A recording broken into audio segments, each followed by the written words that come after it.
Scepticisme scientifique, le balado de la science et de la raison. Je suis votre hôte, Jean-Michel Abrassard. Ceci est la deuxième partie de l'interview de Shadow Ombre à propos de l'histoire du Nouvel Âge. Si vous n'avez pas écouté la première partie, je vous invite à aller retrouver sur le site www.scepticismescientifique.com. Scepticisme scientifique, il y a une barre entre scepticisme et scientifique. À aller retrouver l'épisode 472. Voilà, donc c'est la deuxième partie de l'interview consacrée à l'histoire du Nouvel Âge. Et je cède maintenant la parole à Shadow Ombre.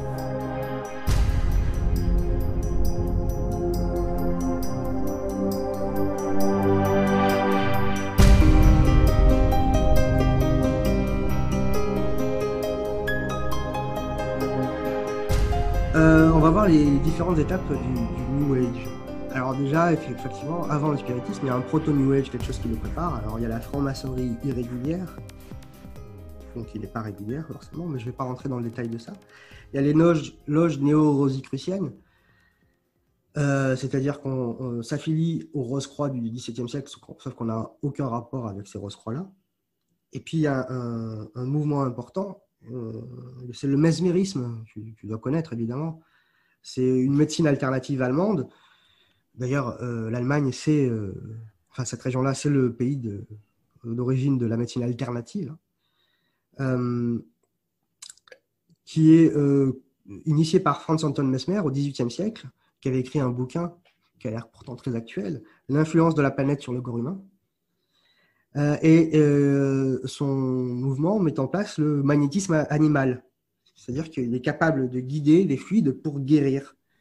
Et c'est le début de l'hypnose. Hein. Enfin, c'est des formes primitives d'hypnose. Il utilisait une sorte de baquet on devait tenir le baquet. Une technique assez particulière. Mais enfin, c'est quand même dans le fond lui qui a découvert l'hypnose, même si évidemment la théorisation qu'il en avait faite n'était pas correcte. Bien sûr, bien sûr.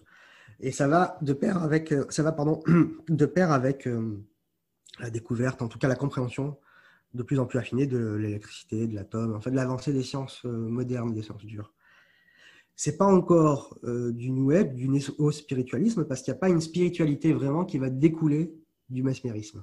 C'est avec le spiritisme que vont circuler des croyances particulières. Donc là, c'est le proto-New Age. Comme je l'ai dit tout à l'heure, le New Age commence vraiment avec le spiritisme en Amérique, mais il va très vite venir en France, où il va devenir important, et le spiritisme français, qui a quelques différences avec le spiritisme américain, va influencer le monde entier. Tu sais qui est le père du spiritisme français, je suppose? Kardec, je vais mettre voir sa tombe Père Lachaise. L'instituteur socialiste, c'était son surnom, parce qu'en fait, dans ces milieux-là, beaucoup de socialistes et d'anarchistes étaient très intéressés par tout ce qui se passait. Et Allan Kardec et tous ceux qui vont fonder le spiritisme français à son époque avec lui sont dans ce milieu politique-là. Donc, c'est la croyance qu'on peut discuter avec l'esprit des morts, la réincarnation. Alors évidemment, on y voit une évolution sociale, c'est pour ça que ça va intéresser les socialistes, c'est-à-dire que si on est pauvre, c'est parce qu'on s'est mal débrouillé dans la vie précédente. Et donc, il y a une pensée évolutionniste par rapport à ça qui est particulière, mais qui est ce qu'elle est. Et le spiritisme français va être très présent en Amérique du Sud, notamment au Brésil, où il y a des écoles Allan Kardec, il y a des rues Allan Kardec, il y a des lois Allan Kardec encore aujourd'hui. Allan est l'un des 100 prénoms les plus utilisés au Brésil, en honneur à Allan Kardec. Oui, et puis il y a beaucoup d'études en parapsychologie sur les médiums qui viennent du Brésil, évidemment, parce qu'ils ont une population de médiums beaucoup plus importante. Ouais. Oui, tout à fait.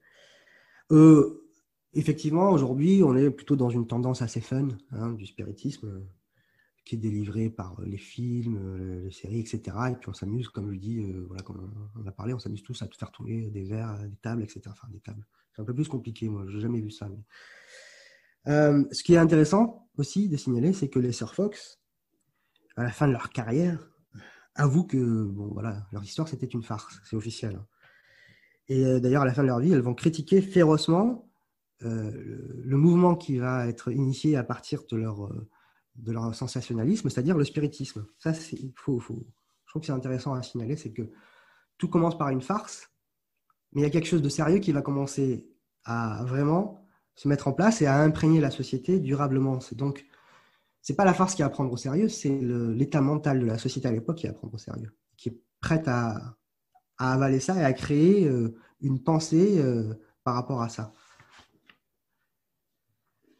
L'autre mouvement de société qui va être important, c'est l'occultisme. J'en ai parlé tout à l'heure. L'un des grands phares de l'occultisme, des initiateurs de l'occultisme, c'est Eliphas Lévi, de son vrai prénom Alphonse Louis Constant, qui est né en 1810 et qui est mort en 1875. Et lui, c'est un prêtre catholique défroqué qui va passer carrément de l'ésotérisme, tel qu'on l'a défini tout à l'heure, à l'occultisme. Et il va écrire un bouquin qui s'appelle Dogmes et rituels de la haute magie, en 1854, qui va être emprunté, plagié par les Rudolf Steiner, les Blavatsky, les Papus, etc. C'est vraiment un livre fédérateur de l'occultisme en général, très important.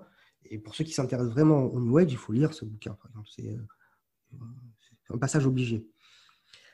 Mais c'est surtout Gérard d'Ancos, donc Papus, alias Papus, qui va créer une société officielle occultiste qui n'existe quasiment plus ou qui a des avatars. C'est l'ordre martiniste en 1889 qui faisait partie. En fait, cet homme faisait partie de nombreuses sociétés. Il était spirite et il était aussi théosophiste. L'autre grande société, c'est donc la Société théosophique fondée en 1875 par Larusse Blavatsky et d'autres à New York, mais surtout Blavatsky. Bon, elle, c'est un charlatan très important dans l'histoire du New Age.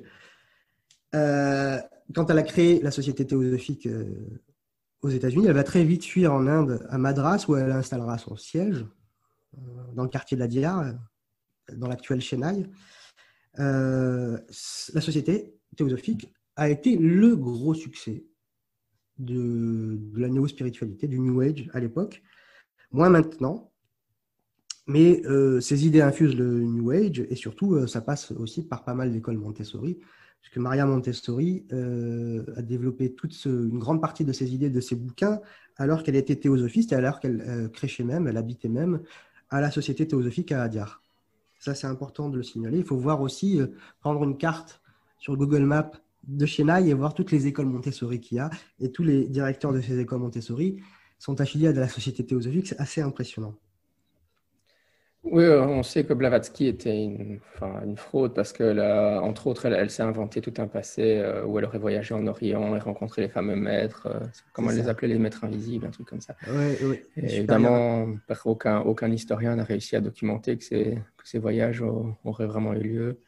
Et puis, elle a la société pour la société métapsychique, la SPR, là, ils ont envoyé quelqu'un pour voir ses dons médiumniques et elle avait un système de mur comme ça où elle mettait des messages. Il y avait des messages en papier qui apparaissent dans des sortes de boîtes aux lettres dans le mur et puis évidemment c'était truqué et donc le rapport a été extrêmement négatif. Donc même les parapsychologues de l'époque, qui s'appelaient métapsychiques à l'époque, ont dénoncé Blavatsky. Ouais.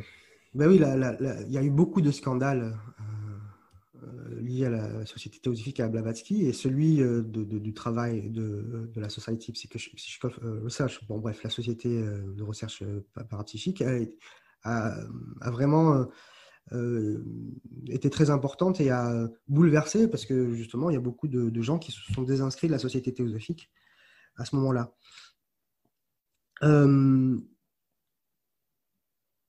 Alors, elle a subi Blavatsky, elle a été très carriériste, sa doctrine a souvent changé, mais elle s'est vraiment établie quand elle est arrivée en Inde. Et elle parlait avec Sinet à l'époque de bouddhisme ésotérique, alors que ce qui lui donnait, effectivement, qui lui expliquait la réalité de l'occultisme, c'était soi-disant des Mahatmas qui étaient cachés dans l'Himalaya, etc., qu'elle a fini par appeler la fraternité blanche aussi, qui a été un mouvement qui se continue après elle, avec Deuinov, par exemple. Et ces fameux Mahatmas, c'était, on t'en parlait encore aujourd'hui, c'est Moria, Kutumi ou Jawalkul, et qui communiquent avec elle donc, par des biais de lettres précipitées, de ce qu'on pourrait appeler aujourd'hui de channeling ou de choses comme ça.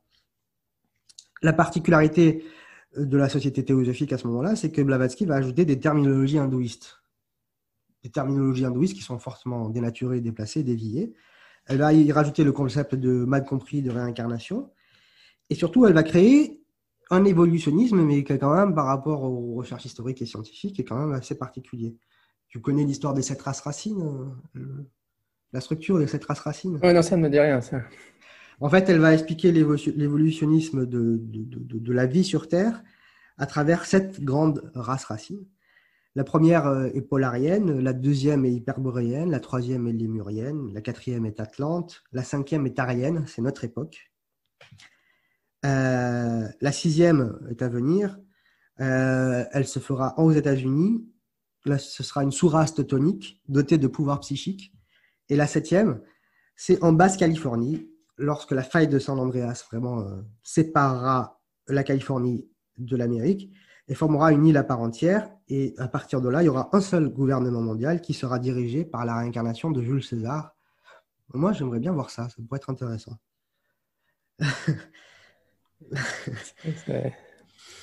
C'est folklorique.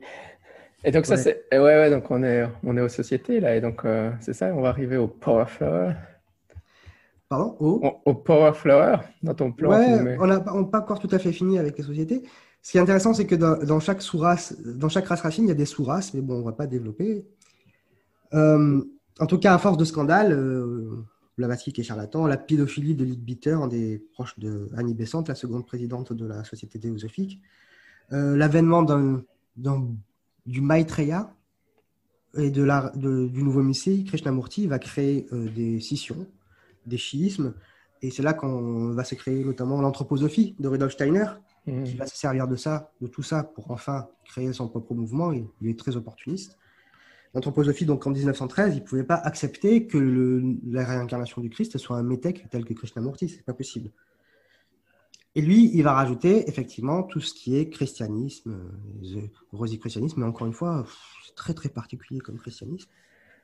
Ouais, pour l'anecdote, ça c'est marrant, je sais pas, il y a une série qui a été faite au début des années 2000, si mes souvenirs sont bons, de Indiana Jones, la série TV, qui racontait la jeunesse d'Indiana Jones, et il y a plein de personnages historiques qui apparaissent, et il y a un épisode avec Krishnamurti enfant, je pense, ça fait très longtemps que je l'ai vu, mais il y a Ledbetter aussi, on voit, on est dans les milieux là, donc s'il y a des gens qui arrivent à remettre la main sur cette série TV, ou s'il y a un service de streaming qui le met en ligne, regardez au moins l'épisode Krishnamurti théosophique, parce que c'est marrant de voir des acteurs avec Indiana Jones qui se promènent parmi eux, enfin version enfant, quoi, mais adolescente. Voilà, en Inde. Ouais. Il y a aussi récemment J.K. Rowling, l'auteur de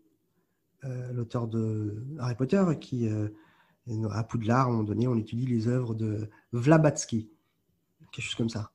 Et ça a rendu furieux, par exemple, évidemment, les occultistes, notamment les anthroposophes, vraiment furieux, quoi. Ils ont fait des articles dessus, notamment Pierre Bercu, qui a fait un article dans un journal spécialisé adressé aux anthroposophes, où il critique violemment J.K. Rowling et Harry Potter. Pour ça, il y a autre chose. Donc, il y a plusieurs scissions, je ne vais pas toutes les raconter, mais il y en a vraiment beaucoup, et notamment aux États-Unis, celle de William Brown Judge, qui sera plus importante que celle d'Alice Bailey. La Lucy Strauss, on lui prête beaucoup Elle est surestimée, vraiment, je trouve. Autre société importante, c'est l'Ariosophie, qui sera représentée par la Guido von List Society, Gesellschaft, tourne alors, et Jörg Lanz von Liebenfels, qui vont initier l'occultisme proto-nazi.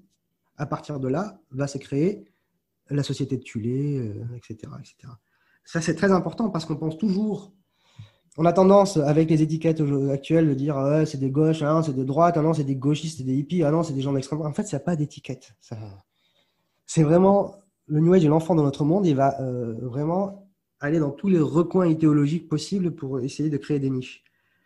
En Allemagne et en Autriche, donc, puisque à l'époque c'était un même territoire quasiment, il y a deux mouvements qui se mettent en place, c'est le Lebensreform et le Völkisch. Le Lebensreform, c'est un retour à la terre, écolo, agricole, nudiste, végétarien, etc.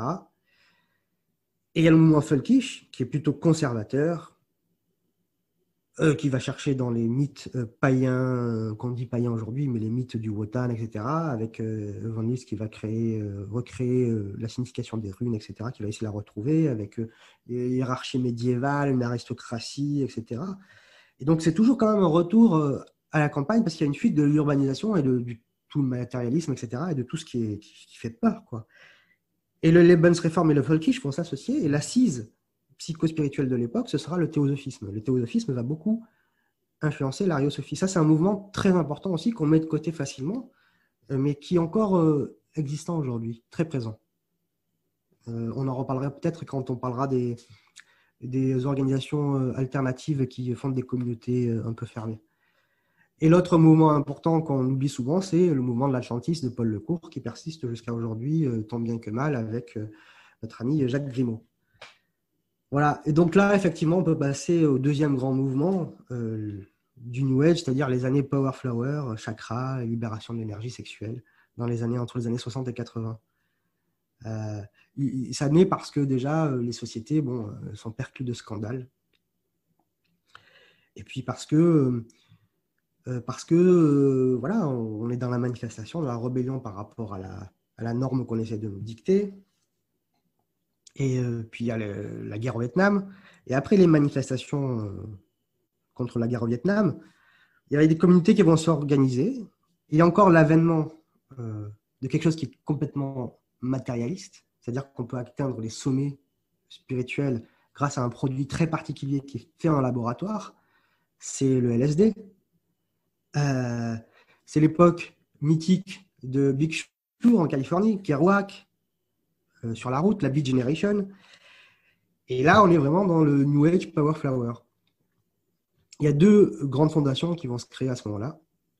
L'Institut Esalen, en 1962, qui va être une communauté fermée, où on va faire à la fois de la psychologie occidentale et de la philosophie orientale, mais encore une fois, très déviée, très récupérée à travers les mouvements théosophiques, etc., passer par le timing des syncrétismes des sociétés, etc., avec une dose de science.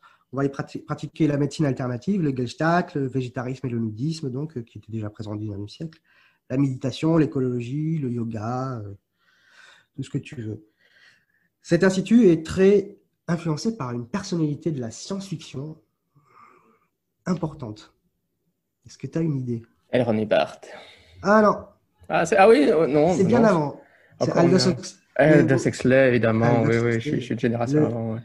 le meilleur des mondes, qui lui était très New Age, qui était très proche de Krishnamurti. Même, alors Krishnamurti, une parenthèse, parce qu'il y en a qui disent que à un moment donné, il a coupé court avec cette idée que ses mentors lui disaient que c'était la réincarnation du Christ et que c'était le Maitreya, le Bouddha attendu pour tout révolutionner et amener vers une nouvelle ère. Certes, il a rompu avec la société théosophique, mais il n'a rien perdu de la culture qu'il a initiée. Il a même transmis un message. C'est pour moi l'un des premiers coachs de développement personnel de l'histoire. Et ça, je l'explique dans une série de vidéos sur Krishnamurti, d'ailleurs, que je vous recommande d'aller voir parce que c'est plutôt pas mal. D'ailleurs, le frère d'Aldous Huxley, c'est Julian Huxley. Et lui, il était premier directeur, c'est le premier directeur de l'UNESCO quand même. Et c'est le fondateur de la WWF. Et à travers Julian Huxley, on a un des jalons de la théorie de Gaïa, la théorie de Gaïa actuelle.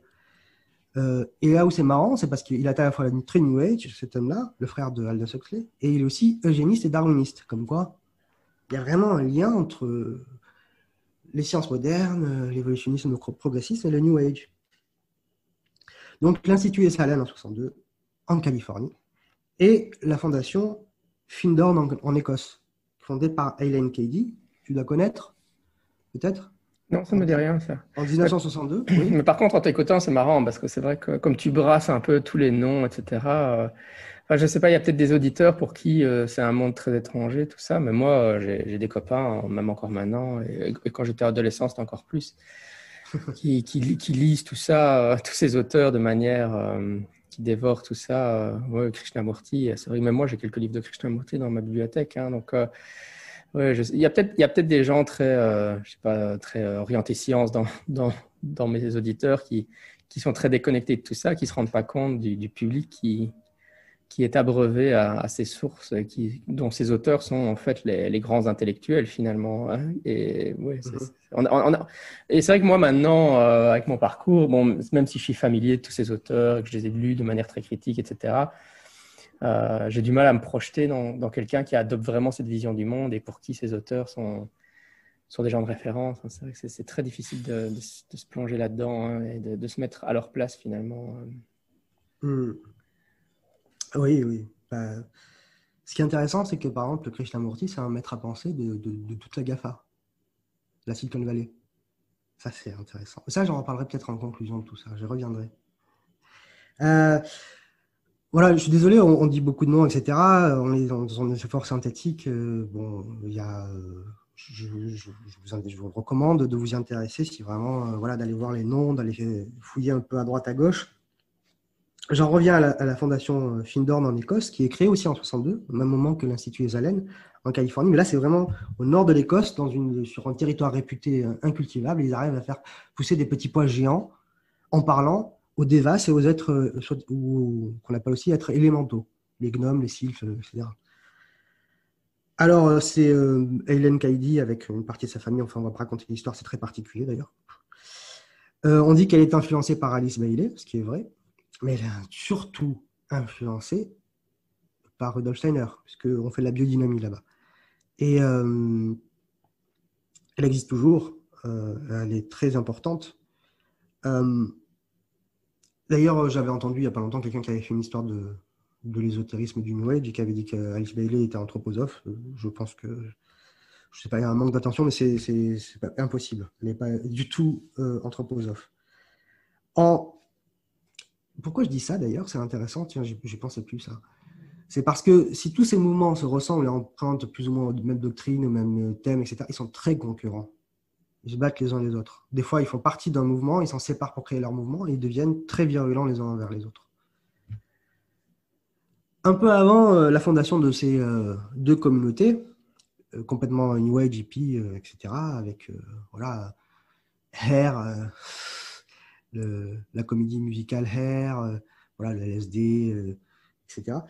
Il se passe quelque chose en Californie en 1953, de très particulier à Giant Rock, à la région le Mojave. Tu vois ce que c'est ou pas? Oui, tout à fait, ouais. Ouais, c'est George Van Tassel qui a vu des vaisseaux spatiaux qui seraient venus de Vénus, qui se seraient posés près de Giant Rock et qu'il aurait en plus pris dans leurs vaisseaux spatiaux. Et à partir de là, il va construire un intégraton, hein, une espèce de bâtiment où les gens, par rapport à la spiritualité qu'il va commencer à mettre en place par rapport à tout ça, ils rentrent dans ce bâtiment, l'intégraton, ils vont se régénérer, ils vont expérimenter le voyage temporel, ils vont méditer et entrer en communication avec une personnalité très particulière dont on parle encore aujourd'hui, le commandant Ashtar Sheran. Alors, beaucoup disent que c'est influencé par Bailey, c'est faux encore. Ashtar Sheran, le nom apparaît dans la doctrine secrète de Blavatsky en 1888. Donc là, on est en 1953. Ça, c'est vraiment un jalon important aussi. Le délire d'association, oh, pardon, c'est méchant ce que je dis, l'association entre l'ufologie et le théosophisme. Oui, moi, c'est vrai que enfin, tu l'ignores peut-être, mais c'est vrai que j'ai fait ma thèse de doctorat en psychologie sur le phénomène OVNI. Bon, moi, j'étais en psychologie et pas en sociologie, mais c'est vrai que les Ah, travaux de sociologie sur ces milieux ufologiques sont assez volumineux. Il y a beaucoup de choses qui ont été mhm, faites, évidemment, et c'est vrai que ouais, c'est toute la période des contactés, évidemment. mhm, On va dans le désert, on rencontre quelqu'un, on a une sorte de révélation religieuse qu'on va enseigner après. c'est ça. Et bon, c'est vrai que ces genres de contactés ont un peu disparu à l'heure actuelle, même si bon, chez nous, on a quand même, enfin, chez nous, il habite plus en France, mais bon, on a eu Raël, évidemment. Mais, Oui, bien sûr. Il fait partie tout à fait de ce mouvement-là. Ouais. Ouais. Avant 1953, avant Georges Van Tassel, c'est un truc très particulier, du coup, puisque tu en parles plus dans la psychologie, c'est ça, tu m'as dit, de l'ufologie, c'est ça? oui, oui, moi, je suis un psychologue, pas un sociologue, mais évidemment, j'ai quand même Ouais. bouquiné un peu ce que les sociologues disaient sur le sujet, mais je suis pas un spécialiste de la sociologie de ces mouvements, hein. Il y a quand même la thérapie brève et la psychosociologie de l'école de Palo Alto en Californie qui va vraiment influer tous ces mouvements-là. On est dans une recherche psychique pas métaphysique. La métaphysique, c'est vraiment le domaine de l'ésotérique. On est dans une recherche psychique, mais surtout de thérapie du bonheur, c'est-à-dire le bonheur, c'est quand même un vieil idéal. Je sais pas, on pourrait prendre un exemple. Au moins disons, pour avoir un exemple qui soit reconnu en France, en Occident, c'est Aristote. Vivre la vie bonne, c'est ça le bonheur. Et on vit la vie bonne en partageant, en pratiquant des vertus et en les partageant avec tous. Avec l'école de Palo Alto, ça va être plutôt maximiser son potentiel en tant qu'individu et avoir du plaisir. Et tout ça, ça va être expliqué par la science positive, de la psychologie. On va activer les traits positifs. On n'a pas parlé de la méthode Coué, mais c'est ça. Et puis, il y a Martin Seligman, la psychologie positive en 1998, avec la marchandisation du bonheur, l'apicratie, qui est d'ailleurs expliquée par la sociologue des sentiments et de la culture, Eva Illouz, dans un bouquin, Apicratie, qui est excellent et que je recommande vivement. Mais je reviendrai à l'aspect psychosociologique un peu plus tard. Toujours à cette époque des Power Flower, on a les fameux gourous indiens, dont on pourrait penser qu'ils sont des partisans de la tradition hindoue, mais pas du tout. En fait, enfin, c'est des avatars, des fakes gourous, quoi. Comme Maharishi Mahesh Yogi, le fameux gourou des Beatles, ou pour en citer un autre, et puis on s'arrêtera là pour le Power Flower, Satya Sai Baba, le charlatan pédophile avec la coupe de Jackson 5 et les pantalons pas de def. Bon, voilà, on peut citer eux, quoi, et ça ira. Mais il y en a plein d'autres, évidemment. Jusqu'à aujourd'hui, Sri Ravi Shankar fait des conférences régulièrement à la Silicon Valley aussi. On ne va pas confondre avec Ravi Shankar, le musicien, bien sûr. Et donc, bon, on va pouvoir passer peut-être à l'autre grand mouvement du New Age. Est-ce que ça va pour toi, j'ai à peu près... c'est Oui, clair c'est super complet, ouais. On peut franchement passer aux sectes maintenant, je suppose. Oui. Les sectes dans les années 80-90. C'est très simple, hein, les sectes. Tel qu'on l'entend à l'époque, c'est un gourou qui a lu le New Age, qui est très connaisseur, qui a déjà éprouvé le milieu des sociétés qui existent encore ou des communautés fermées, et qui décide de profiter d'un terreau misérabiliste pour enfermer les gens dans des croyances folles, afin de les manipuler de diverses manières, et parfois les amener jusqu'au suicide collectif. C'est ce qui va marquer d'ailleurs la fin des sectes telles qu'on les entend. Alors, il y en a de très connus, l'OTS, l'Ordre du Temple solaire, évidemment, la Manson Family aussi, l'église de l'euthanasie, la scientologie, Raël, Hare Krishna, la secte Moon, la branche dravidienne, etc. etc. D'ailleurs, à propos des suicides, les suicides apparaissent dès le spiritisme. Parce que, évidemment, tu es en contact avec des proches qui sont morts, enfin, tu penses être en contact avec... Il y a le sentiment, il y a aussi il y a le misérabilisme, si on commence à dire que, voilà, on est dans une misère sociale aujourd'hui et que si on meurt, on va se réincarner dans une vie meilleure socialement, bon, il n'y a qu'un pas à passer finalement. Et les suicides commencent avec le spiritisme de manière très virulente à l'époque. Il y a des chiffres de sociologues, mais je ne les ai plus en tête. Désolé. Et là, il y a aussi, encore une fois, quelque chose qui est très différent dans les anciennes traditions religieuses. C'est que dans ces anciennes traditions, le suicide est un interdit extrêmement fort. C'est interdit de se suicider, c'est blasphématoire. Dans le plan, on en est où, je crois que après les sectes, on va passer rapidement sur ça parce que c'est assez simple, c'est assez connu. Ouais, voilà, le coaching. Ouais. On en était au coaching et médecine alternative. Ouais, là, on est en plein dedans. Ouais, t'en as un peu parlé aussi déjà avec le développement personnel, hein, Ouais, coaching, développement personnel et tous ces machins-là. Ouais, je dirais même le coaching, la psycho holistique, la médecine alternative. On arrive, ça c'est intéressant ça. On arrive à peu près à savoir combien de personnes sont adeptes de telle ou telle religion dans le monde. On fait des cartes, tant de chrétiens, tant de musulmans, tant d'hindous, etc. Mais vas-y, comment tu fais pour compter le nombre de New Agers? C'est impossible.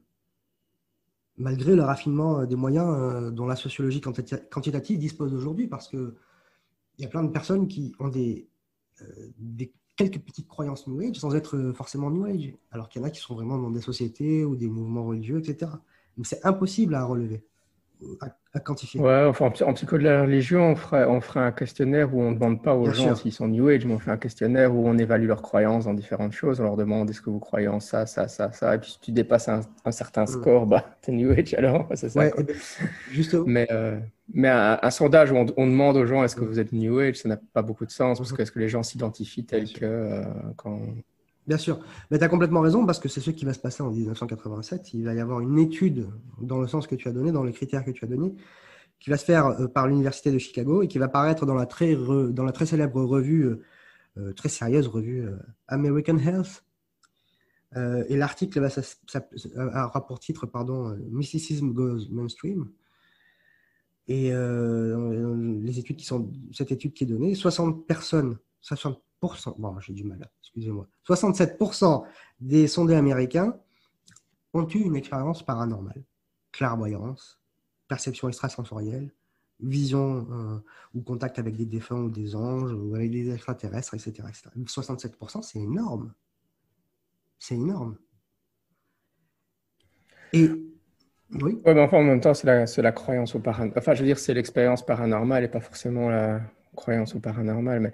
Mais chez nous, mhm, bien sûr. pour il y a eu un sondage récemment, il y a 2, 3, non, ça commence à faire 4 ans maintenant, je crois, de Science et Vie sur les expériences paranormales, ou je sais plus si c'était sur les croyances, mais il y avait aussi un score assez important, par exemple, pour les fantômes. Rien que les fantômes, ça atteignait Mhm. déjà 45%, un truc comme ça. Donc, c'est beaucoup plus répandu qu'on ne pense dans la population, hein, c'est sûr. Bien sûr, bien sûr.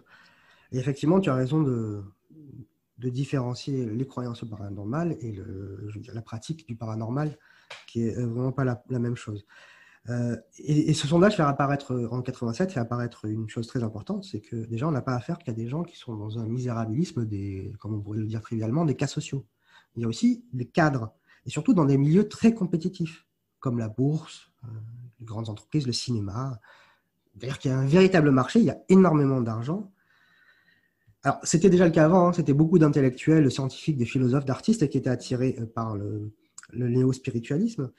Mais là, à partir de 1987, l'économie va s'emparer du New Age et va s'en emparer de manière très keynésienne, avec une industrialisation du New Age, avec un marketing qui va être initié par, par celui qui va créer le Way of Life.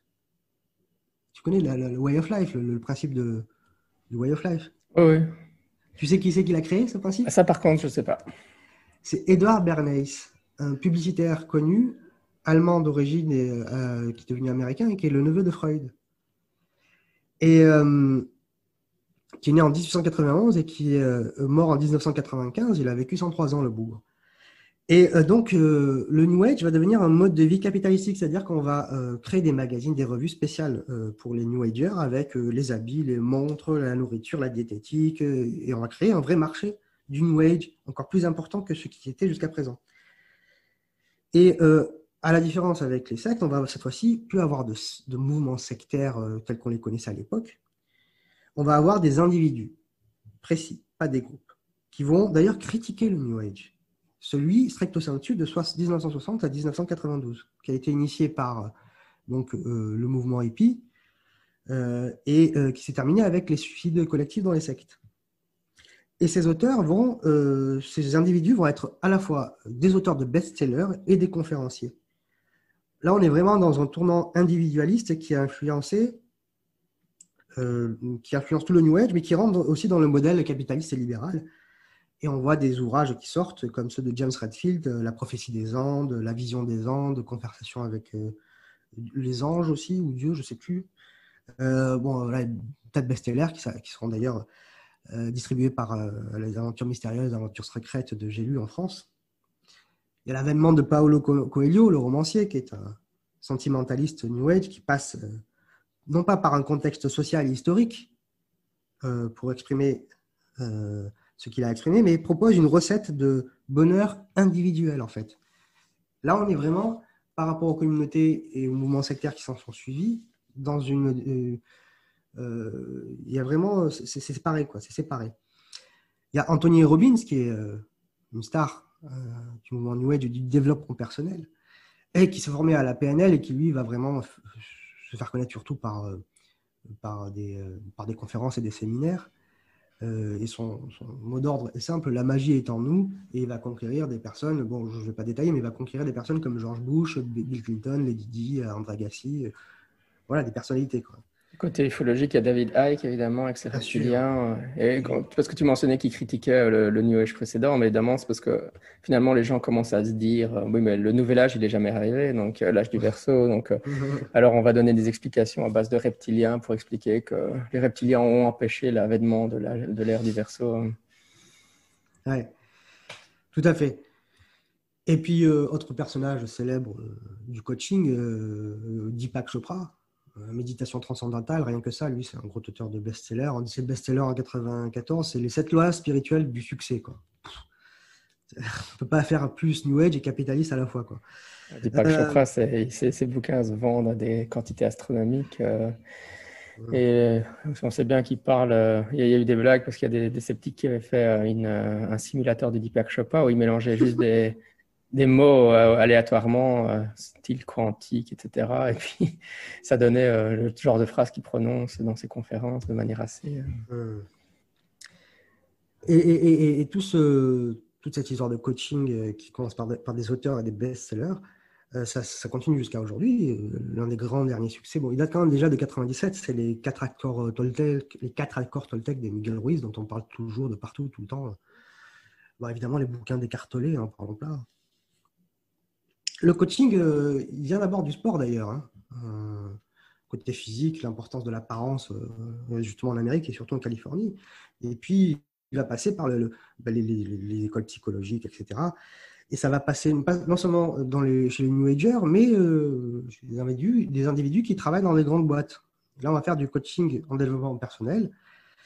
Ça va vite passer au coaching spirituel, mais dans ces boîtes, on va faire la PNL, etc. On va faire de toi un Bernard Tapie, un winner, un gagnant. Il faut sors de la déprime et de l'échec, tu as un potentiel en toi, réveille-toi, sois heureux, profite de la vie, achète, et puis surtout, donne tout ce que tu as à donner pour l'entreprise, quoi. En fait, dès le coaching personnel, on est quand même dans le New Age. Et il y a quelque chose qui est très transversal donc, à tout le New Age, même depuis le début du spiritisme, c'est la médecine alternative et la psycho-holistique. Bon, l'histoire de la médecine et de la santé, elle est traversée par l'utilisation du vivant, du naturel. Et c'est pas... Les remèdes de grand-mère, on les connaît tous et la plupart, ils marchent pas mal quand même. On sait quand même les vertus du rétique, du thym, de la sauge, etc. Enfin bon, il y a des choses qui marchent à n'en pas douter et la science commence par là aussi, notamment la science de la médecine. Il y a, encore une fois, au 19e siècle, une coupure radicale qui va se faire. Au 19e siècle, la médecine devient vraiment mécaniste, selon le concept philosophique matérialiste dont Descartes est l'un des plus grands représentants, et qui est opposé au concept vitaliste, qui est représenté par Bergson, par exemple, et qui dit oh non, c'est pas possible, l'homme n'est pas qu'une machine et n'est pas réductible aux lois psychochimiques. Or, ce sont quand même deux conceptions occidentales qui utilisent la science pour se démontrer, ce qu'on ne fait jamais en Orient et dans l'ésotérisme. Tout ça, c'est...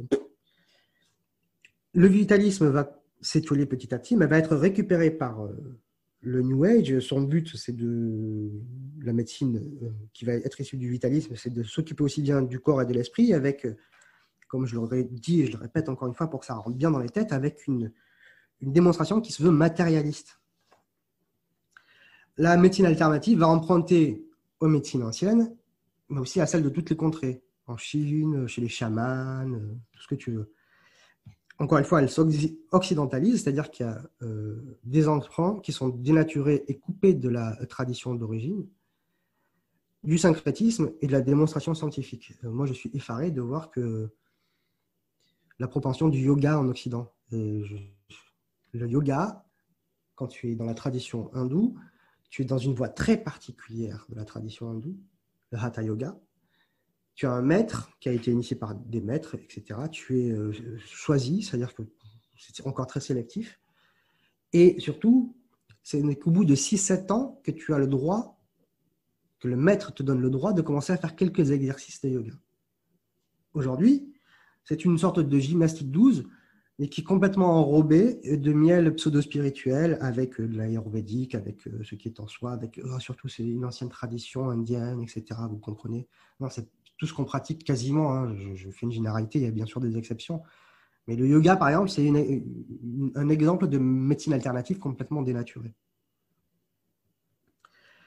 Donc, ça naît vraiment en Allemagne, ces médecines alternatives, qui, à différencier de la médecine naturelle, c'est Mesmer, dont on a parlé tout à l'heure, magnétisme animal, qui est déjà quelque part quand même dans l'occultisme, qui est précurseur de la psychothérapie. Et il y a 3 figures importantes. Et 3 médecines importantes, c'est l'homéopathie de Samuel Hahnemann, évidemment, néo-franc-maçon. Quand je dis néo, c'est parce que c'est des francs-maçonneries régulières et nouvelles qui pullulent à cette époque, à son époque, et passé par plusieurs sociétés secrètes néo-rosicruciennes à son époque. Et d'ailleurs, quand on lit l'Organon, son ouvrage de référence, la matière qui est réduite dans le diluo maximum dans l'homéopathie, ce qui reste, c'est un potentiel spirituel. Donc, il faut toujours rappeler que l'homéopathie, c'est quelque chose de lié, c'est New Age, c'est-à-dire la science et la croyance, la nouvelle croyance. Il y a la chiropraxie de Daniel David Palmer, qui est canadien. Et cette médecine, son concepteur déclarera qu'il a reçu de l'autre monde quand même. Et puis il y a l'ostéopathie d'Andrew Steele, qui est un Américain, qui est un membre de la New Thought, la nouvelle pensée, l'auto-guérison. Il dira d'ailleurs que le corps est la pharmacie de Dieu. Je ne dis pas que tous ceux qui vont pratiquer ces mouvements sont des New Agers. Je ne dis pas qu'il n'y a même pas d'intérêt dans ces médecines-là. Je ne suis d'ailleurs pas un spécialiste pour moi pouvoir m'exprimer et dire qu'il y a de l'intérêt ou pas. Ce n'est pas mon domaine. D'ailleurs, si tu as regardé mes vidéos un petit peu, je n'utilise jamais d'arguments scientifiques dans ce que j'explique. Je vais vraiment dans la doctrine et dans l'histoire et dans les évolutions, etc. Ce qui va vraiment être New Age, c'est par contre l'apparition de la médecine holistique. Juste une seconde pour les thérapies manuelles là, que tu as mentionné. C'est vrai que Richard Monvoisin, qui est un sceptique qui est très célèbre, a écrit un excellent ouvrage. Donc, si les auditeurs veulent plonger là-dedans, ça s'appelle « Tout ce que vous n'avez jamais voulu savoir sur les thérapies manuelles » de Richard Monvoisin et Nicolas Pinceau. Et là, il détaille les origines des différentes thérapies manuelles. Et on peut voir que c'est ce que tu as un peu brièvement mentionné là, que certaines thérapies manuelles ont des origines très, très bizarres. Oui, tout à fait. Oui. En tout cas, la médecine holistique, voilà, j'en étais là. Holistique, c'est holon, en fait, en grec, la totalité. C'est une médecine occidentale, même si elle se part de vertus taoïstes, ayurvédiques ou tout ce que tu veux, c'est encore à la fois récupérer, dénaturer, c'est des emprunts. Il faut vraiment aussi que ceux qui s'intéressent à ça, notamment dans le milieu sceptique, zététique, il faut faire vraiment la différence entre ce qui est création, emprunt et dénaturation. C'est très important parce qu'on est vraiment dans 2 domaines qui sont différents. Et la médecine holistique, elle est surtout mise en avant à l'époque par les adventistes du 7e jour. Ce groupuscule chrétien protestant très vivace aux États-Unis au milieu du 19e siècle. Il y a l'AHMA, l'American Holistic Medical Association, qui va se créer et qui va reconnaître à un moment donné comme institut officiel l'ARE clinique de Phoenix, celle de Edgar Cayce. On pourrait dire que c'est pour le coup un mystique presque, qui aurait vu un ange à 13 ans et qui lui a parlé jusqu'à la fin de sa vie. Et il va créer sa médecine et cette spiritualité qui va accompagner la médecine. C'est un mélange de Bible et de mémoire akashique de Blavatsky. Il croit évidemment à la réincarnation. Évidemment, ce n'est pas un mystique, c'est un occultiste. Autre médecine alternative importante, c'est la chromothérapie de Dinshas Pastanji Gadiali, qui est un Indien, mais qui est en fait un Indien occidental, puisqu'il va très vite s'installer aux États-Unis et il va faire tout son business aux États-Unis. Il est le père de la guérison par les couleurs et surtout la lumière. Il faut signaler quand même qu'il était membre de la Société théosophique dès ses 18 ans, c'est-à-dire en 1891. Bon. Et évidemment, tous ceux qui vont continuer, notamment des grandes figures de la chromothérapie comme Corinne Helin, tout ce qu'elle va dire, elle s'en revendique d'ailleurs, c'est inséparable du milieu théosophiste auquel elle se rapporte elle-même. Il y a des anthroposophes aujourd'hui qui travaillent sur la lumière aussi, notamment un dont je ne me rappelle plus le nom et qui dit qu'il se nourrit de lumière. Bon, c'est tout le mouvement pranique qui a été à la mode il y a quelques années, qu'il est encore un petit peu aujourd'hui, et qui ne se nourrit que de lumière et qui ne mange plus de nourriture solide depuis 30 ans. Et ce monsieur, est quand même parce que je crois qu'il est en semi-retraite, était haut placé dans l'industrie des médicaments anthroposophiques, notamment de Velleda. Bon. Il y a la naturopathie qui est née en Allemagne suite à l'influence de l'hygiénisme et du mouvement Lebensreform, et qui va vite être récupéré par le théosophisme. Et puis il y a le Reiki, pour prendre un exemple de médecine alternative qui apparaît comme orientale. C'est Mikao Usui qui l'a créé au Japon. Il est né en 1880 et il est influencé par un bouddhisme Tendai et par la psychologie, notamment, qu'il va étudier à l'université. Et surtout, dans ses études, il va découvrir Mesmer. Et il va faire un mixte entre tout ça, là, et ça va être encore un syncrétisme qui va s'expliquer de manière scientifique. Il va utiliser un concept métaphysique oriental qui est le chi, et il va lui donner des explications scientifiques tout en gardant un côté mystérieux par l'imposition des mains, un truc magique. Il y a le mouvement végétariste, qui est quand même une médecine alternative, puisque c'est une façon de soigner son corps, et donc son âme, ou son esprit, puisque pour les occultistes, les deux sont liés. Alors en même temps, il y a un mouvement végétaliste qui va se créer par l'hygiénisme, l'antispécisme, et puis par les protestants encore, les adventistes, etc., les mormons. Il y a une société qui va s'appeler en Angleterre la Vegetarian Society, qui va être récupérée en Amérique, qui va s'appeler l'American Vegetarian Society. Et puis, c'est surtout les adventistes du 7e jour encore qui sont très présents. Mais par contre, la société théosophique va reprendre tout ça aussi, évidemment, et vont mener le végétarisme très loin, vont le porter mondialement. Il y a encore une fois, dans ce mouvement-là, des considérations diététiques, sociales, scientifiques, avec la réincarnation théosophiste. Et enfin, il y a la psychologie alternative, la psychologie des profondeurs, elle doit beaucoup, mais pas seulement au mesmérisme quand même, notamment à Sigmund Freud, pas directement à lui, pardon. Mais Sigmund Freud, il avait parmi ses élèves quelques-uns qu'il appelait ses mystiques. Lui-même les appelait ses mystiques. Il y a Wilhelm Reich, qui est à l'origine de la théorie de l'énergie orgone universelle, de nature sexuelle. Il y a une tension électrique. C'est en fait, encore une fois, une nouvelle incarnation du mesmérisme animal, finalement. Et ça va jusqu'aux dérives de cette psychologie de la potentialité humaine et qui mènera, par exemple, mais pas seulement, à la scientologie, qui est un mixte entre les extraterrestres, la science et la médecine. Quand on commence à être... les gens de la scientologie viennent nous voir, on nous dit tenez vos mains, avec vos mains, tenez cet appareil, vous allez voir l'aiguille bouger, et ça veut dire qu'à l'intérieur, vous n'êtes pas bien, vous êtes malade, et c'est comme ça qu'on va... C'était un des outils de propagande, ça l'est toujours d'ailleurs, de la scientologie. La psychodologie alternative, elle passe par un pilier très important, c'est Carl Jung, qui a vraiment un pilier de bascule essentiel, un point de bascule essentiel, qui était l'élève le plus brillant de Freud, et qui lui va passer de l'inconscient individuel à l'inconscient collectif.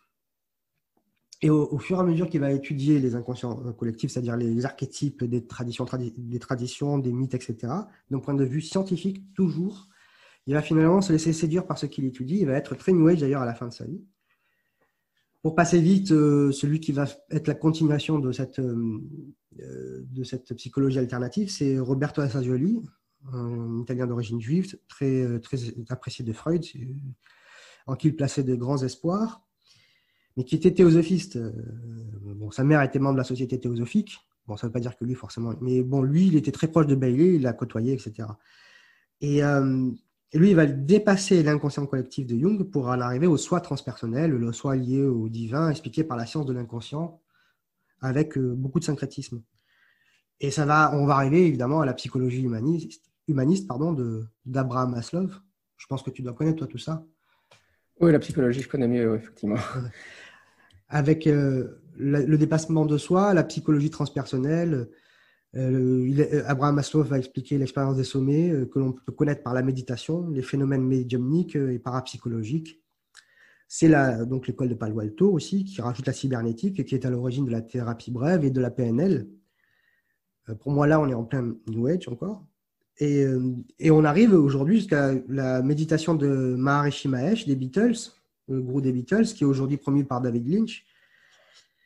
Et cette méditation de pleine conscience, qu'on appelle aussi méditation laïque, pour moi, j'ai du mal à saisir le truc, mais bon, voilà, ça s'appelle la méditation laïque, et qu'on retrouve par exemple promu dans une série d'articles il n'y a pas si longtemps dans Le Monde, à travers des témoignages de sportifs, par exemple.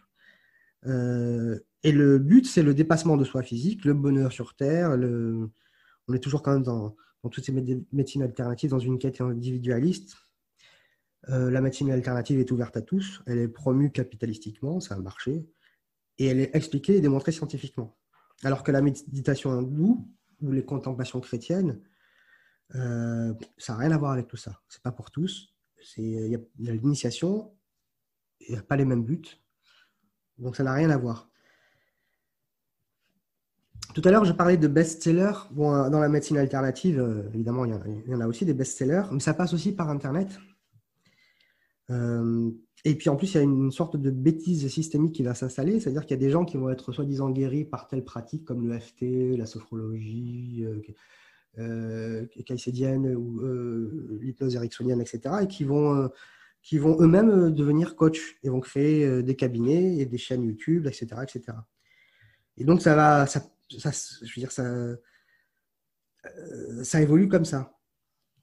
Avec Internet aussi, il va y avoir le rôle du complotisme. Le complotisme, c'est ancien, et c'est très lié au New Age d'ailleurs. Il y a une résurgence évidemment en 2001, dans les années 2000, au début des années 2000. Et ce qui est très drôle, c'est que dans le complotisme, on critique les aspects New Age à travers les sources New Age. Alors ça, c'est quand même assez drôle. Par exemple, Alice Bailey, tiens, qui a fondé la Lucis Trust, qui est à l'ONU, c'est le nouvel ordre mondial. Les gouvernants le savent, ils appuient, ils acceptent. De toute façon, ils sont en contact avec des reptiliens. Même d'ailleurs, certains de ces gouvernants sont des reptiliens, comme Hillary Clinton ou la reine Elisabeth II, sauf que toutes ces références aux reptiliens viennent de la théosophie, du post-théosophisme. Et donc, en fait, les complotistes critiquent, font du complotisme anti-New Age alors qu'ils utilisent des références New Age. Je ne parle même pas des Illuminati, quoi. Donc, on est encore une fois dans une dissonance et il y a quelque chose de très ignare, même si le problème du complotisme, c'est qu'il n'est pas assez complotiste, dans le sens où il ne va pas aller chercher vraiment sérieusement des histoires sérieuses qui existent, puisque les complots et des affaires, elles existent. Des scandales, il en éclate. Des problématiques géopolitiques, il y en a à foison. Et ce n'est pas des gens qui sont... complotisme, ce n'est pas des gens, pour reprendre Karl Popper, ce n'est pas des gens qui sont unis et qui vont diriger le monde, etc. Mais effectivement, ce sont des affaires, c'est le milieu des affaires. Voilà. Les complots existent, c'est sûr. Je ne sais pas, peut-être que je...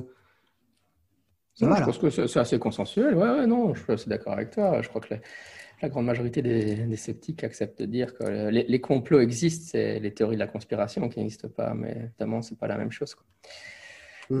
C'est souvent le problème, c'est que les complots, on les découvre a posteriori, quand ils ont eu lieu, etc. Tandis que les théories des complots, c'est des fantasmes qui sont mis sur Internet, mais on ne trouve jamais de preuve de leur véracité. Donc là, ouais, non, je pense qu'on est sur la même longueur d'onde. Ça va. En tout cas, le New Age va fleurir à nouveau dans le sillon de la pseudo-dissidence. Les Soraliens en France, et en Amérique, c'est Alex Jones. Il y a des personnalités qui vont être mises en avant et qui sont une mixture de complotisme, de lanceurs d'alerte, d'éveilleurs, de réveilleurs et de guides de soins alternatifs survivalistes. On a parlé de Jacques Grimaud, par exemple, mais il y a Casas Novas, évidemment, qui est lancé véritablement par le site Égalité et Réconciliation d'Alain Soral. C'est à partir de là qu'il va commencer vraiment à toucher un large public. Lui, clairement, il cherche vraiment à faire de l'argent. Lui, c'est un businessman. Il emprunte aux bonimenteurs des marchés et aux vendeurs de produits miracles comme on en voyait dans les foires du Far West. Tu vois, les mecs, il y avait des étals. J'ai un produit miracle et puis je peux guérir telle maladie. Il y a un éclopé qui arrive au milieu, qui boit et puis qui guérit et tout le monde achète. Et puis il faut vite se barrer parce que sinon on va découvrir la supercherie. C'est un peu du snake oil, hein, de l'huile de serpent. C'est ça, ouais, les vendeurs de snake oil. Je le traduis généralement par de la poudre de perlimpinpin, les vendeurs. Tout à fait. Alors son crudivorisme, puisque pour ceux qui ne le savent pas quand même, bon, Casas Novas, il a la prétention de guérir les gens physiquement et intérieurement par le fait de manger des légumes et des fruits crus et souvent des jus. Son crudivorisme ne vient pas de n'importe où. Il vient de l'Institut Hippocrate aux États-Unis, où il a lui-même fait des stages. Cet Institut Hippocrate, en fait, voilà, il y a un nom très sérieux. D'ailleurs, ça va souvent se faire des académies, des instituts, c'est des noms très scientifiques qui sont donnés. Cet Institut Hippocrate va être créé par Anne Wigmore, qui est lituanienne et qui va émigrer aux États-Unis, qui va créer la Rising Sun Christianity, la chrétienté du soleil levant, près de Boston, et qui deviendra ensuite l'Institut Hippocrate. Ils vont carrément acheter un territoire, etc. Bref. Elle est influencée par un monsieur qui s'appelle Edmond Bordozeleki, qui est un Hongrois, qui va trouver un évangile soi-disant apocryphe dans les archives secrètes du Vatican. Voilà, les catholiques l'auraient laissé entrer dans les archives secrètes du Vatican, bien sûr. Et il va trouver donc un texte où Jésus et les Esséniens étaient végétariens et mangeaient cru, et que c'était même quelque chose qui était enseigné par Jésus pour les chrétiens. C'est là vient le crudivorisme. L'autre cofondateur de l'Institut Hippocrate, en tout cas qui était proche de Anne Wigmore, c'est Victor j'ai toujours du mal à le dire, Kunvinskaus, qui est un lituanien aussi, né en Amérique. Il est carrément, lui, ministre de l'église essénienne ancienne et moderne et de l'ordre essénien de la Rose Bleue. Voilà. Et on est complètement dans un truc New Age. Alors, Casasnovas, je pense que c'est quelqu'un qui n'est pas dupe de tout ça. Il va puiser dans tout ce qu'il peut et il va essayer de se faire du fric, clairement. Et puis, je pense qu'il y a de l'ego aussi. Mais quelqu'un qui était très proche, très influencé par l'Institut Hippocrate et puis par Anne Wigmore et son compatriote et Victor Kunvinskaus, pardon. C'est à chaleur, évidemment, que le bonheur passe par la santé, et les vaccins c'est mal, etc. Bon, bref. D'ailleurs, Casasnovas est sur le point de fonder une communauté dans un village, avec une école, etc. Tu le sais, ça, non? Non, j'ignorais, je ne le suis pas tellement, mais enfin, oui, évidemment, je le connais de réputation, mais je connais mal ce qu'il fait, en fait. Ah ouais, donc il est vraiment dans une optique un peu nouveau mouvement religieux, alors s'il veut carrément fonder une communauté. Bah, ouais, là, on arrive à un point où je vais plutôt parler de manière transversale des communautés, des organisations sociales alternatives. Et Casasnovas, voilà, s'y met aussi. Là, on est vraiment dans l'actualité avec les coachs et ces communautés-là. Alors, ces communautés, ça a toujours existé. Les communautés coupées de la société, c'est une histoire longue, complexe et d'ailleurs assez fascinante. Les communautés qui étaient coupées de la société, bon, ben voilà, les monastères, les ashrams, etc., etc. Mais c'était d'un point de vue religieux, seulement religieux, avec une recherche du salut, et c'est tout. Rien à voir avec la communauté New Age et les organisations sociales alternatives vont commencer vraiment avec ce qu'on appelle les phalanstères. Tu connais les phalanstères? Ouais, ça non plus, non, ça ne me dit rien. Les phalanstères du socialiste Charles Fourier, dans lesquels on trouvait des anarchistes, ce sont carrément des petits bâtiments, des petits bâtiments qui sont associés et dans lesquels on va expérimenter toutes les nouvelles thèses psychoscientifiques pour un nouveau vivre ensemble dans des bâtiments, dans une communauté fermée, avec l'agriculture évidemment, etc. Mais surtout un motif important, une expérimentation nouvelle, qui est une nouvelle forme d'organisation sexuelle, c'est-à-dire que c'est marrant parce qu'il est socialiste, le gars. Les hommes sont mariés à toutes les femmes du phalanstère, donc il peut avoir des relations avec toutes les femmes du phalanstère. Et il y a toute une organisation sexuelle qui va s'organiser à partir de là. En tout cas, voilà, ça commence vraiment là. Ce qu'on peut retenir de ces mouvements d'organisation sociale alternative, c'est qu'il y a une recherche d'interdépendance, de contact avec la nature par l'agriculture. On est vraiment dans l'écolo-spiritualité. Il y a beaucoup de choses qui sont très très vite emprunts au théosophisme des socialistes. Beaucoup s'y mettent.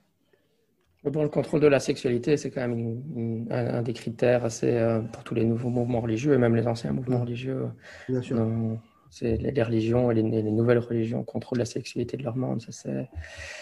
Ouais, donc enfin, ça montre qu'on est dans une forme de religiosité, clairement, aussi, dans ce genre de communauté. Mais, bien sûr. La différence, encore une fois, c'est que c'est maintenant expliqué scientifiquement. dès les phalanstères, c'était expliqué scientifiquement et socialement, etc. Il n'y avait plus de repères religieux forcément extra-humains. L'une des plus importantes communautés alternatives, c'est Damanhur, dans le Piémont, qui est fondée en 1976 avec une vingtaine de personnes. Et aujourd'hui, il y a 1 millier d'habitants dans cette communauté. Il y a la communauté de Christiania, qui est périphérique à Copenhague et qui est assez célèbre quand même. Mais il y a un véritable modèle qui est le Monte Verita, c'est près d'Ascona, en Suisse, qui est fondé au début du XXe siècle par des théosophistes. On y pratique le nudisme, le végétarisme, etc. C'est fréquenté par de nombreux théosophistes, dont Alice Bailey, Rudolf Steiner aussi, des occultistes, des anarchistes et des partisans du retour à la nature et Lebensreform. On a toujours tendance à dire que ce sont des gauchistes, etc. Mais on oublie encore le côté völkisch, le côté identitaire, fort. Il existe... Il y a des identitaires païens qui rachètent des villages en France. Des villages verts pour blancs pure souche. C'est le cas de Mouron-sur-Yonne, près d'Auxerre, en 2009. Ils mettent en place des villages comme ça qui sont fermés avec des représentations aristocratiques médiévales, des grades, etc. Une spiritualité New Age païenne avec un retour à l'ariosophy, aux runes, une sorte de christianisme très dur, mélangé toujours avec des origines teutones, etc. Et il y a des communautés identitaires qui se créent aujourd'hui, autant que quasiment que des écoles-villages de type éco-spirituel. Mais toujours, ces éco-villages produisent des explications scientifiques. Et les plus grands représentants aujourd'hui, ce sont Pierre Rabhi, les collapsologues, une partie des collapsologues, les colibris. Dans le groupe des Verts, il y en a beaucoup, mais pas seulement. Hein. On fait appel dans le mouvement New Age, et notamment chez les anthroposophes, beaucoup à Nicolas Hulot pour qu'il se présente aux prochaines présidentielles. Évidemment, Nicolas Hulot et sa fondation sont très liés aux anthroposophes. Je ne veux pas détailler, mais c'est un fait. Et d'ailleurs, on en arrive pour moi à ce qui est l'actualité du New Age. Évidemment, c'est tout ce qu'on vient de dire, les coachings, les mouvements communautaires alternatifs. Pour moi, c'est plus l'anthroposophie.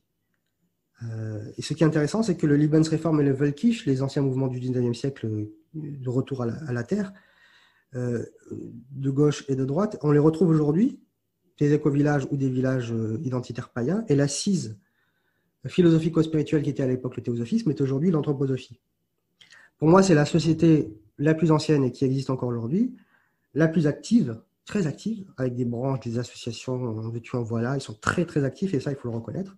C'est l'une des plus riches. Et par rapport à la scientologie, par exemple, qui est très riche et qui est très connue, l'anthroposophie pratique beaucoup plus la dissimulation.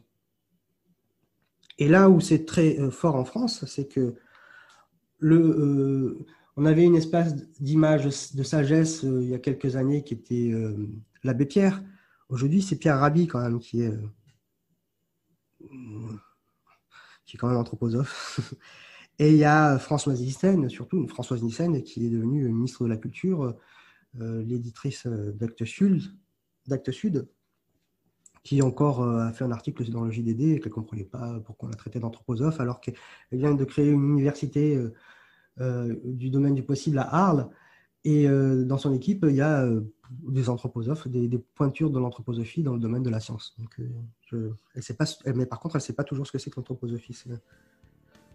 Bon, ok, il fallait oser. Voilà, après, on ne peut pas dire quoi que ce soit sur le futur du New Age. On ne sait pas ce qui va se passer. Je ne suis pas prophète. Il y a des tendances qui se dégagent. Je ne sais pas du tout.